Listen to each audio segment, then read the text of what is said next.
Hey everybody, we're Tegan and Sara. And you are watching the AU Review. Welcome back to Australia. Thank you so much.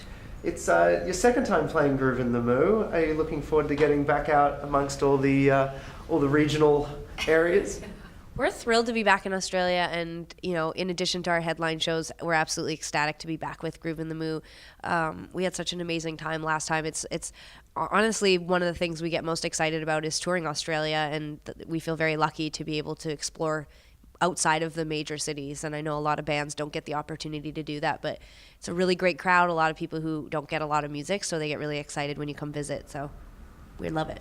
You were saying on your website that you've been hoping, wishing, praying to play the Sydney Opera House since you first came to Australia. Tomorrow night it's happening.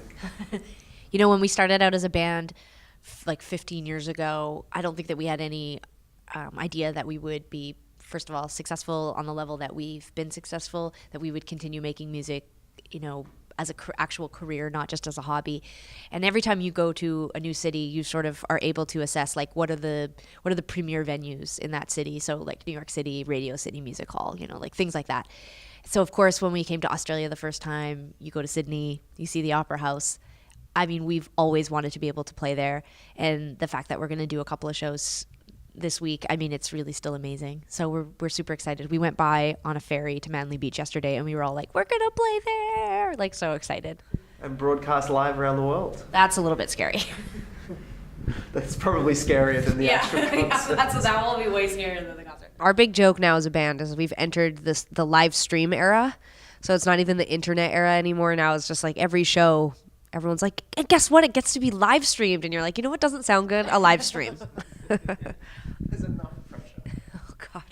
Yeah, you can't just get up on stage now and have a good time because you have to be thinking about, it's going to be coming out of tiny little computer speakers. So it's like, don't show, our pep talk now before we go on stage is, don't get too excited, don't oversing, don't overplay, everyone just stay calm. So don't use too many foul words. You don't want to swear too much. You have no idea who's actually listening to the thing. Every time there's feedback, you can imagine someone throwing their computer on the ground. Yeah, people have no problem sharing their opinions about what they think of your live stream, that's for sure. Including us. We watch live streams all the time. We're like, that sounds terrible. And then you remember that you're going to actually have to be doing it. It's a brave new world with all of the technology, like not to date ourselves, but when we first started touring in the late 90s, there was no cell phone pictures, streams, YouTube.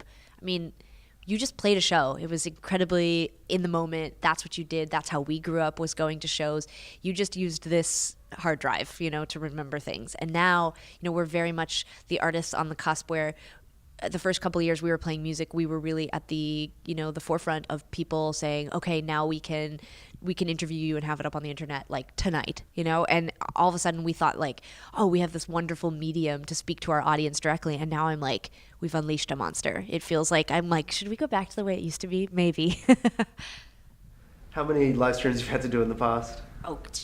We've done dozens and dozens of live streams, but I mean, YouTube in a way is a live stream. We play shows and then the next day we're able to go back and look at, fan videos. It is a wonderful tool to be able to look at like our production and see it from the vantage point of the audience. So there are helpful things about it, all joking aside, but there are days where I'm like, it was much easier to sort of have like a mystique about your band when you just sort of were going by word of mouth, or like beautiful photos or something like that. Now it's a little bit like, I mean, I hope kids will still come to the shows regardless, but there is a little bit of like oh, I've already watched 48 YouTube videos of you and now I'm at your show and you're like, oh man, there's no surprise.